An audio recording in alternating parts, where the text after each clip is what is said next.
मजा नहीं आ रहा है। हम करते हैं प्रबंध, आप चिंता मत करिए। केरला फाइल बनाया इन्होंने, कश्मीर फाइल बनाया, अब बनाते बनाते इन्हीं का वो फाइल बन गया एप्स्टीन फाइल। अब उसमें ये परेशान है। अरे इतना सुंदरता का काम ही इन्होंने किया है। अब मोदी जी इतना परेशान हो गए कि रात को फोन कर रहे हैं, ट्रंप भाई, हाँ ट्रंप भाई, मैंने फाइनल कर दिया डील, ओके करो, डिक्लेयर करो आप। एप्स्टीन फाइल में मुझे बचा लेना यार। आज भी आया है एप्स्टीन फाइल के बारे में बोल रहे हैं ना, यूएस डिपार्टमेंट, वहां का लीगल डिपार्टमेंट उसको रिलीज कर रहा है आए दिन, और कोर्ट के निर्देश पर कर रहा है। तो मैं इस पर नहीं जाऊंगा। चलिए, अब नाचने गए नहीं गए इस पर हम नहीं ज्यादा चाहेंगे, इस पर हम कुछ बोलना भी नहीं चाहते। हमारे देश के प्रधानमंत्री हैं, उनका सम्मान है, लेकिन देश के प्रधानमंत्री के पद की गरिमा का तो सम्मान आप रखिए। पार्लियामेंट में 2.5 घंटा नॉन स्टॉप चिल्ला रहे हैं, बोल रहे हैं, कोई भी तथ्य नहीं है। 4 तथ्य मैंने आपके सामने रखा। युवाओं के भविष्य के साथ आप क्यों खिलवाड़ कर रहे हैं? किसानों के साथ क्यों इतना अपराध कर रहे हैं? क्यों एमएसएमई को बर्बाद कर रहे हैं? एक का जवाब इस देश के न भाजपा के लोगों को है, न प्रधानमंत्री जी को है। सिर्फ झूठ का सवाल है। बात इन्होंने बजट को लेकर के की है। भाई, पार्लियामेंट के पटल पर जब हम बात रखने गए, राष्ट्रीय सुरक्षा क्या इस देश के बजट से जुड़ा हुआ नहीं है? जो आपने बजट में जो बात प्रावधान रखा था, एमएम नरवाने जी के किताब से आपको इतनी प्रॉब्लम है, ठीक है, वो अनपब्लिश्ड है, मान लीजिए आपके हिसाब से, हालांकि अमेजन पर वो आ गई है और बुक आ गई है। कारवा जो मैगजीन है उसने डाला। ये जो निशिकांत दुबे, इनके बहुत प्यारे बॉय हैं, मैंने ज्यादा कुछ नहीं कहूंगा, अब उनके व्यक्तिगत जीवन पर मैं नहीं जाऊंगा, मैं इतना नीचे नहीं गिर सकता जितना वो गिरते हैं। लेकिन ये भी बात सच है कि क्या वो जो किताब का बंडल लेकर के आकर के जो वहां कांड कर रहे थे, उस कांड से तो बड़ी तालियां बजा रहे थे इनके सत्ता पक्ष के लोग बैठ करके। नेता प्रतिपक्ष जब बात करता है मुद्दों पर, तो इनको पेट में दर्द होता है, मिर्ची लगती है, देश के समस्याओं पर बात होती है। क्या राष्ट्रीय सुरक्षा का प्रश्न जो है देश के साथ नहीं जुड़ा हुआ है? इस पर बात नहीं होनी चाहिए, इस पर बात होनी चाहिए। जब जनरल रह चुके हैं बात तो किस पर होती है? आप ही बोलिए। किलो गाली हमको दी गई। अरे किलो में गाली भी रखा जाता है क्या? ये किलो में कब से गाली मापने लगे हैं?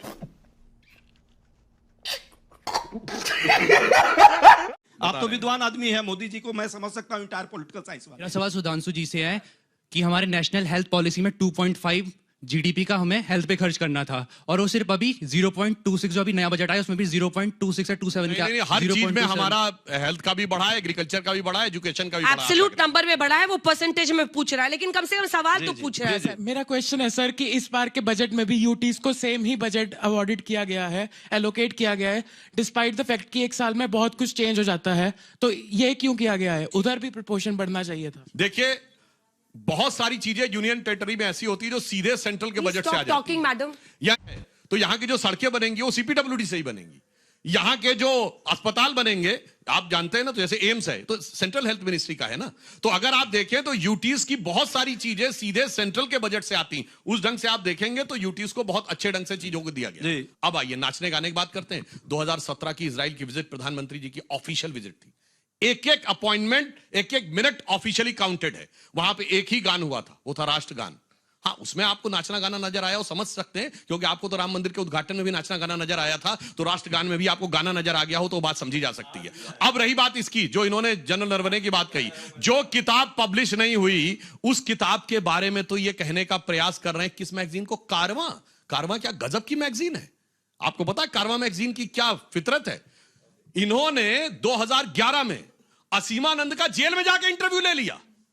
भाई साहब, जेल में किसी व्यक्ति का इंटरव्यू कैसे हो सकता है? और उसके आधार पे हिंदू टेरर की थ्योरी कर दी और समझौता एक्सप्रेस का सारा केस पलट दिया। होना तो चाहिए था कि कारवां मैगजीन के एडिटर पे उस जमाने में और उस जेल के सुपरिटेंडेंट पे कार्रवाई होनी चाहिए थी, उसकी बजाय इन्होंने उल्टा कर दिया। और मैं दूसरी बात कहना चाहता हूं, निशिकांत दुबे ने जो बोला वो तो छपी हुई किताबें बोली है, इनके नेताओं के द्वारा लिखी गई किताबें, नेहरू जी के प्राइवेट सेक्रेटरी के द्वारा लिखी गई किताबें। साले का खोपड़ी तोड़ साले का। इतना झूठ कल बोला है उन्होंने पार्लियामेंट में, झूठ पर झूठ, झूठ पर झूठ, झूठ पर झूठ, कि झूठ भी अब त्राहिमाम हो गया।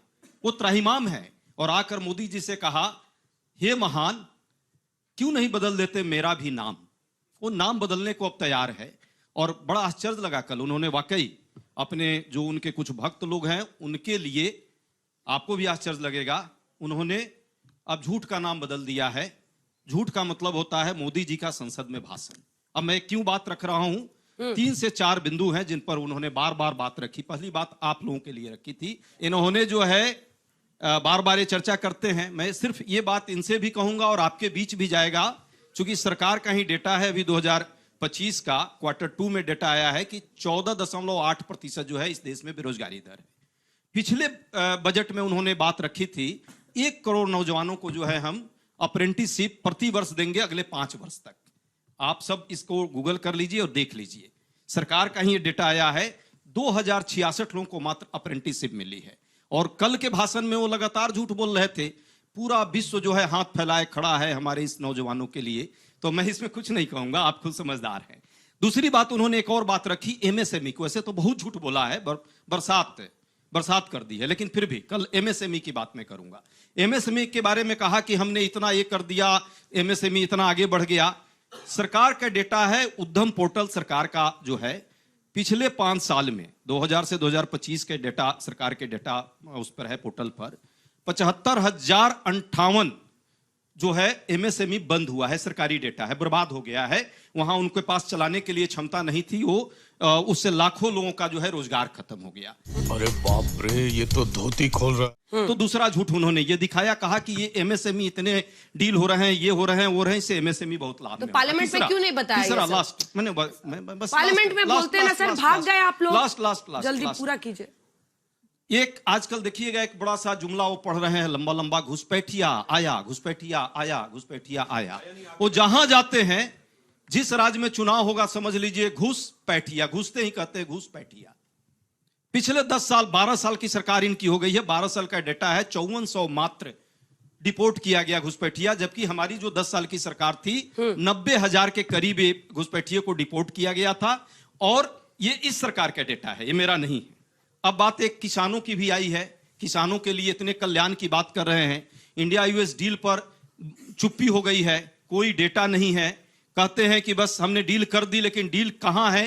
पब्लिक डोमेन में ट्रांसपेरेंसी उसकी नहीं दिख रही है। कहा जा रहा है कि 0% शुल्क पर 500 बिलियन का वहां से सामान आयात किया जाएगा, जिसमें एग्रीकल्चरल प्रोडक्ट भी होगा। यदि एग्रीकल्चरल प्रोडक्ट आएगा, भारत के किसानों की बर्बादी होगी। क्यों होगी?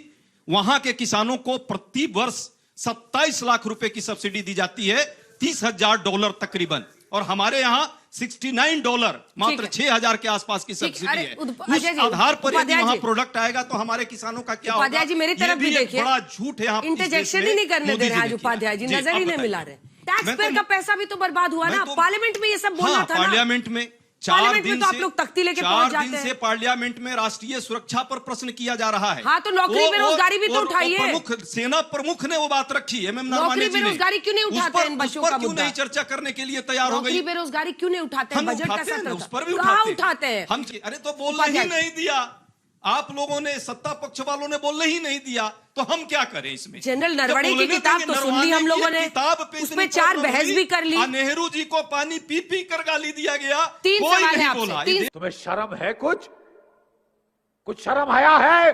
ये देखिए, जब ये रसा से हम तेल खरीद रहे थे और उस समय भी सस्ता तेल आ रहा था, अलग बात है भारतीयों को तेल नहीं मिला, तब कहते थे कि ये मास्टर का स्टॉक है। जब उस पर जुर्माना लगा दिया, फिर कहे कि वाह वाह, देखिए मोदी जी जो है मानेंगे ही नहीं, जुर्माना एकदम तय रहेगा और फिर भी हम तेल खरीदेंगे। तब भी मास्टर स्टॉक था। अब तेल कहा कि भैया तेल का खेल हो गया कि नहीं, अब तो खत्म हो गई तेल। अब आप जो है वेनेजुएला से और ईरान से लेंगे। यही वेनेजुएला, यही ईरान से पहले इसी अमेरिका ने रोक लगाई थी, उस समय में मास्टर स्टॉक था और अब फिर लेने के लिए मजबूर कर रहा है, फिर भी मास्टर स्टॉक है। ये खेल क्या हो रहा है? रणनीतिक स्वायत्तता का बात है। रसा से आप तेल ले या न ले, ये हमारा निर्णय होना चाहिए। ये ट्रंप और अमेरिका कैसे निर्णय कर सकता है? इस बात पर जब बात होती है तो कहा जाता है कि वाह वाह, आप तो देश के गद्दार हैं, देश के विरोधी हैं। तो प्रधानमंत्री जी को समस्या क्या है? अब इनके जो मित्र हैं डोनाल्ड ट्रंप साहब, ये बोलते हैं, कहते हैं कि प्रधानमंत्री मोदी जी तैयार हो गए हैं कि रशिया से ऑयल वो इंपोर्ट नहीं करेंगे। 45 लाख करोड़, जितना तो बजट नहीं है भारत का, 45 लाख करोड़ का सामान भारत के लोग अमेरिका से खरीदेंगे। और उनकी जो कृषि मंत्री है वो ये कह रही है अमेरिका के गांव के किसान खुशहाल होने वाले हैं। वो भारत जहां के किसानों से प्रधानमंत्री जी ने वादा किया था कि एमएसपी का गारंटी का कानून देंगे। बहुत सारे मेरे सब भाई बहन छोटे बड़े यहाँ जो बैठे हैं, जब किसानों का आंदोलन चल रहा होगा तो आप लोग भी गए होंगे। हजारों किसान हमारे देश के मारे गए। आज भी 20%, 15 से 20% जो उत्पाद है यहाँ के खुशहाल होंगे। सर हमारे देश काउंटर है, में 54 लाख करोड़ का तो हमारा बजट है। 20 सेकंड, हम 45 लाख करोड़ का अमेरिका से कैसे खरीदेंगे? वही तो मैं कह रहा हूँ। तो वही तो कह रहे हैं, 54 लाख करोड़ आप लोग अंतिम समझ। 45 लाख करोड़ इन्होंने वादा किया कि हम उनसे खरीदेंगे। हम आपसे ये पूछ रहे हैं कि जब हमारे देश में आज भंडारण नहीं है, 20% जो उत्पादन है हमारे देश का वो सड़ जाता है क्योंकि हमारे पास गोदाम नहीं है, हमारे पास ट्रांसपोर्ट नहीं है। तो सवाल ये है कि जो हमारा एग्रीकल्चर है, हमारी खेती है, हमारे देश में जो ये पूरा डेयरी का इंडस्ट्री है, नरेंद्र मोदी ने, भारतीय जनता पार्टी ने इसको बर्बाद करने की जो कसम खाई है वो आपने क्यों खाई है? आपको संसद में आकर आदरणीय राहुल जी को, आदरणीय अखिलेश जी को क्यों नहीं बताना चाहिए? अब वो टीम इंडिया नहीं है, टीम इंडिया नहीं है। जब पाकिस्तान के खिलाफ जंग का मामला हुआ तो यही राहुल जी थे, यही अखिलेश जी थे जो हमने कहा था प्रधानमंत्री जी आप हमारे देश के प्रधानमंत्री हैं, आगे बढ़िए। अखिलेश यादव जी ने कहा कि हम आपके साथ हैं, उड़ा दीजिए पाकिस्तान ऑक्युपाइड कश्मीर को। देखिए ये किताब है जिंदगी का सफर। बलराज मधोक जनसंघ के अध्यक्ष थे और ये किताब छपी किताब है भारत के हर लाइब्रेरी में, लेकिन मैं उसको पढ़ना नहीं चाहता हूं। अंजना जी, आप इस किताब के बारे में जानती होंगी। मैं ना पढ़ना चाहता हूं, ना मेरे संस्कार हैं, ना मेरी पार्टी के संस्कार हैं, ना आदरणीय अखिलेश यादव जी के संस्कार हैं। तो मेरा ये कहना है कि स्वर्गीय इंदिरा गांधी जी क्या कर गई, कैसे कर गई, उनके बारे में जिस तरह की बातें धीरेन्द्र ब्रह्मचारी से जोड़ के कही इनके नेता ने, और माइक ऑन था, सुनिए, माइक ऑन था, माइक ऑफ नहीं हुआ। एलओपी जी बोलेंगे, आदरणीय अखिलेश जी बोलेंगे तो माइक ऑफ हो जाएगा, बिरला जी जो बैठे हुए। लेकिन इस किताब को अगर हमने पढ़ना रोजाना शुरू कर देना, सुधांशु जी, हम आप बड़े भाई हैं, बहुत सम्मान करते हैं, हम बता रहे हैं आप लोग कहीं मुंह दिखा नहीं पाएंगे जो है।